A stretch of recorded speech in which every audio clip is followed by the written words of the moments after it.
भक्ति का प्रथम मार्ग है सरलता। बहुत ही इंटरेस्टिंग कहानी है। राधे कृष्ण वीवर, हम उम्मीद करते हैं आप जहाँ होंगे स्वस्थ होंगे।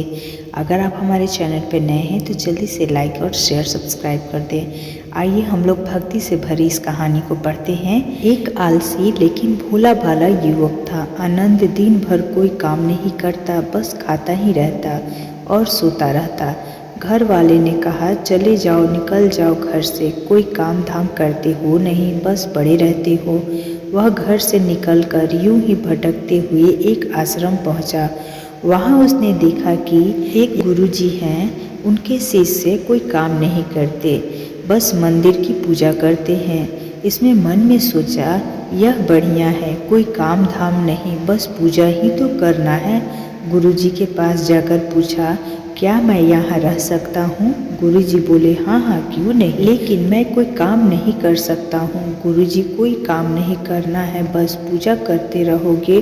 आनंद, ठीक है, वह तो मैं कर ही लूँगा। बस आनंद महाराज आश्रम में रहने लगे। कोई काम ना कोई धाम, बस सारा दिन खाते रहते और प्रभु भक्ति में भजन गाते रहते। महीना भर हो गया। फिर एक दिन आई एकादशी। उसने रसोई में जाकर देखा, खाने को कोई तैयारी नहीं थी। उसने गुरुजी से पूछा, आज खाना नहीं बनेगा क्या? गुरुजी ने कहा, नहीं, आज तो एकादशी है, तुम्हारा भी उपवास है। उसने कहा, नहीं, अगर हम उपवास कर लिए तो कल का दिन ही नहीं देख पाएंगे। हम नहीं कर सकते हैं उपवास, हमें तो भूख लगती है। आपने पहले क्यों नहीं बताया? गुरुजी ने कहा, ठीक है, तुम ना करो उपवास, पर खाना भी तुम्हारे लिए कोई और नहीं बनाएगा, तुम खुद बना लो। मरता क्या न करता गया। रसोई में गुरुजी फिर आए। देखो, अगर तुम खाना बना लो तो राम जी को भी भोग लगा देना और नदी के उस पार जाकर बना लो। रसोई ठीक है। लकड़ी, आटा, तेल, घी, सब्जी लेकर आनंद महाराज चले गए। जैसा तैसा खाना भी बना, खाने लगे तो याद आया, गुरुजी ने कहा था कि राम जी को भोग लगाना है।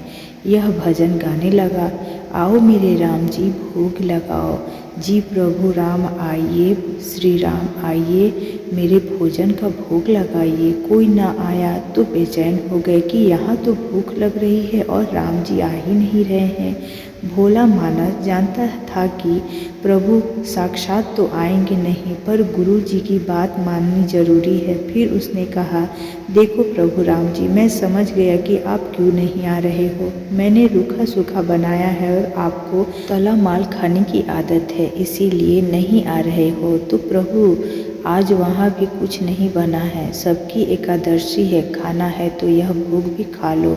श्री राम अपने भक्त की सरलता पर बड़े मुस्काए और माता सीता के साथ प्रकट हो गए। भक्त असमंजस में, गुरुजी ने तो कहा था कि राम जी आएंगे, पर यहाँ तो माता सीता भी आई हैं और मैंने तो भोजन बस 2 लोगों का बनाया है। चलो कोई बात नहीं, आज इन्हें भी खिला देता हूँ। भोला, प्रभु मैं भूखा रह गया, लेकिन मुझे आप दोनों को देखकर बड़ा अच्छा लग रहा है। लेकिन अगली एकादशी पर ऐसा न करना, पहले बता देना कि कितने जन आ रहे हो, और हाँ, थोड़ा जल्दी आ जाना। राम जी उसकी बात पर बड़े मुदित हुए, प्रसाद ग्रहण करके चले गए। अगले एकादशी तक यह भोला मानस सब भूल गया था। उसे लगा, प्रभु ऐसे ही आते होंगे और प्रसाद ग्रहण करते होंगे। फिर एकादशी आई। गुरुजी ने कहा, मैं चला अपना खाना बनाने। गुरुजी, थोड़ा ज़्यादा अनाज लगेगा, वहाँ 2 लोग आते हैं। गुरुजी मुस्कुराए, भूख के मारे बावला है, ठीक है, ले जा अनाज और ले जा। अब की बार उसने 3 लोगों का खाना बनाया। फिर गुहार लगाई, प्रभु राम आइए, सीताराम आइए, मेरे भोजन के भोग लगाइए। प्रभु की महिमा भी निराली है। भक्त के साथ कौतुक करने में उन्हें भी बड़ा मजा आता है। इस बार वे अपने भाई लक्ष्मण, भरत, शत्रुघ्न और हनुमान जी को भी लेकर गए। भक्त को चक्कर आ गई, यह क्या हुआ, एक का भोजन बनाया तो 2 आए, आज 2 का खाना ज्यादा बनाया तो पूरा खानदान आ गया। लगता है आज भी भूखा ही रहना पड़ेगा। सबको भोजन लगाया और बैठे बैठे देखता रहा। अनजाने ही उसकी भी एकादशी हो गई। फिर अगली एकादशी आने से पहले गुरुजी से कहा, गुरुजी, ये आपके प्रभु राम जी अकेले क्यों नहीं आते हैं? हर बार कितने सारे लोग आ जाते हैं, इस बार अनाज ज़्यादा देना। गुरुजी को लगा, कहीं यह अनाज बेचता तो नहीं है। देखना पड़ेगा। भंडार में कहा, इसे जितना अनाज चाहिए दे दो और छुपकर उसे देखना पड़ेगा। इस बार आनंद ने सोचा, खाना पहले नहीं बनाऊंगा, पता नहीं कितने लोग आएंगे, पहले बुला लेता हूँ फिर बनाता हूँ। फिर टेल लगाई, प्रभु राम आइए, श्री राम आइए, मेरे भोजन का भोग लगाइए। सारा राम दरबार मौजूद। इस बार तो हनुमान जी भी साथ आए, लेकिन यह क्या प्रसाद तो तैयार ही नहीं है। भक्त ठहरा, भोला भाला बोला, प्रभु इस बार मैं खाना नहीं बनाऊंगा। प्रभु पूछे, क्यों, क्या बात है? बोला, मुझे मिलेगा तो नहीं, तो फिर क्या फ़ायदा बनाने का, आप ही बना लो और खुद खा लो। राम जी मुस्कुराए, सीता माता भी गदगद हो गई उनके मासूम जवाब से। लक्ष्मण जी बोले, क्या करे प्रभु, प्रभु भोले भक्त की इच्छा को पूरी तो करनी ही पड़ेगी, चलो लग जाओ काम में। लक्ष्मण जी लकड़ी लाए, माता सीता आटा सानने लगी। भक्त एक तरफ बैठकर देखता रहा। माता सीता रसोई बना रही थी तो कई ऋषि मुनि यक्ष गंधर्व प्रसाद लेने आने लगे। इधर गुरुजी ने देखा खाना तो बना ही नहीं। भक्त एक कोने में बैठा हुआ है। पूछा, बेटा क्या बात है, खाना क्यों नहीं बना रहे हो? बोला, अच्छा किया गुरुजी आप आ गए, देखिए कितने लोग आते हैं प्रभु के साथ। गुरुजी बोले, मुझे तो कुछ नहीं दिखाई दे रहा है तुम्हारे और अनाज के सिवा।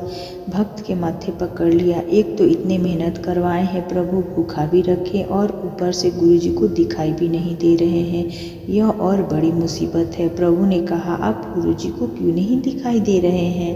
प्रभु बोले, मैं उन्हें नहीं दिख सकता। बोला, क्यों? तो बड़े पंडित हैं, ज्ञानी हैं, विद्वान हैं, उन्हें तो बहुत कुछ आता है, उनको क्यों नहीं दिख रहे हैं आप?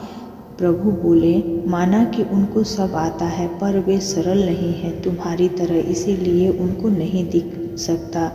आनंद ने गुरु जी से कहा, गुरु जी प्रभु कह रहे हैं आप सरल नहीं हैं, इसीलिए आपको नहीं दिखेंगे। गुरु जी रोने लगे, वाकई मैंने सब कुछ पाया पर सरलता नहीं पा सका तुम्हारी तरह, और प्रभु तो मन की सरलता से ही मिलते हैं। प्रभु प्रकट हो गए और गुरु जी को भी दर्शन दिए। इस तरह एक भक्त के कहने पर प्रभु ने रसोई भी बनाई। तो ऑसम शॉर्ट्स भक्ति में उम्मीद करते हैं ये कहानी आप लोगों को पसंद आई होगी।